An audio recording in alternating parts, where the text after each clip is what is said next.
Hello everyone. Today we are going to discuss chapter 5 of your textbook, The Age of Industrialization.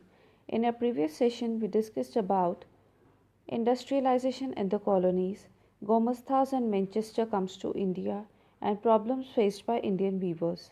Today we will discuss about factories come up. So here we start with the chapter now. Factories come up. Cotton and jute mills were the first to be established in India. The first cotton mill was set up in 1854 in Bombay, and the first jute mill was set up in 1855 in Bengal. Till 1862, four mills were set up. In North India, the Elgin mill was started in Kanpur in 1860s, and a year later, the first cotton mill of Ahmedabad was set up. By 1874, the first spinning and weaving mill of Madras began production.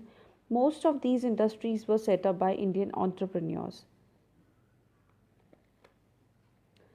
Factories started to coming up in India at somewhere around 1850s. पहली cotton mill आई हमारी 1854 में बॉम्बे में और पहली jute mill लगी just after 1 year that is 1855 में बंगाल में और 1862 तक आते आते there were four more cotton mills jute को थोड़ा सा टाइम लगा वहाँ तक पहुँचने में फिर धीरे धीरे फेमस एल्गिन मिल भी बनी कानपुर में और अदर मिल्स भी शुरू हो गई मद्रास में और कैलकाटा में. The early entrepreneurs. From the late 18th century, the British in India began exporting opium to China and took tea from China to England. Many Indian businessmen became junior players in this trade. They provided finance and procured supplies and shipping consignments. Some of them had visions to develop industrial enterprises in India.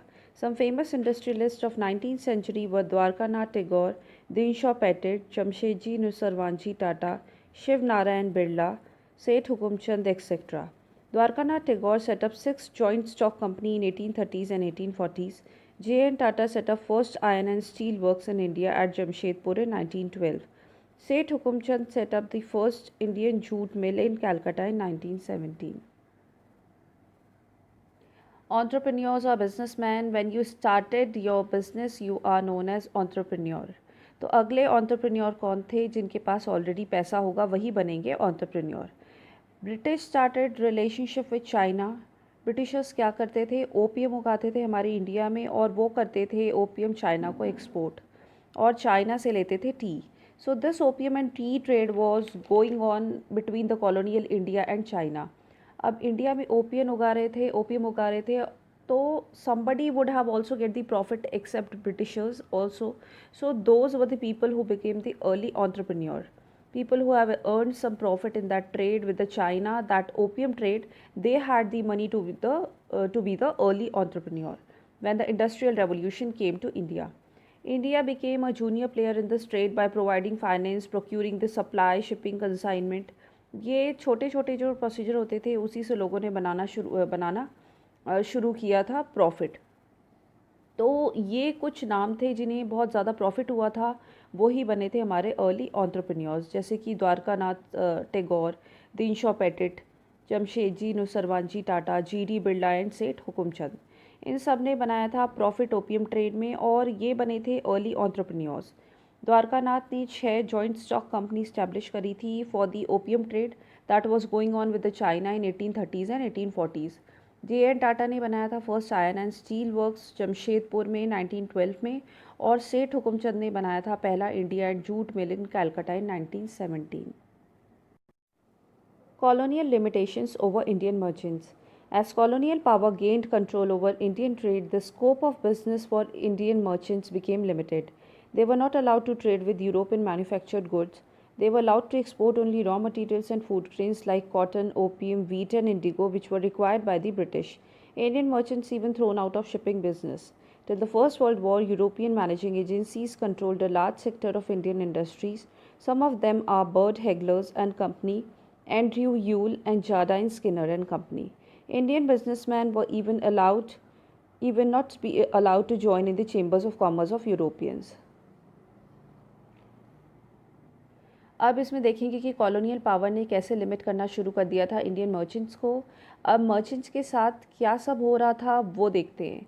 तो सबसे पहली चीज़ जो थी उन्होंने ये कहा कि you people are not allowed to trade with Europe with the manufactured goods. ऐसा इसलिए क्योंकि ब्रिटेन में भी इंडस्ट्रियल रेवोल्यूशन चल रहा है. They wanted to make more profit. They said no matter how many industries you have in India, how good you people are with your goods, but you are not allowed to trade with entire Europe।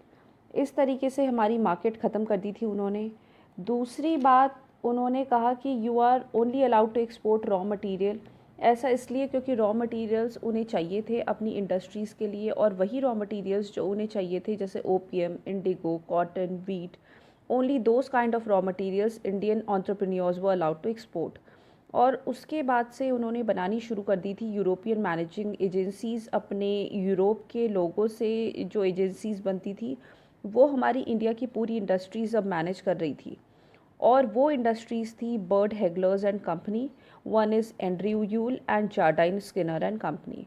ये industries हमारी Indian industries को control करती थी कि क्या export होगा, क्या import होगा, कैसे होगा, वो सब कुछ ये एसोसिएशंस कंट्रोल करती थी।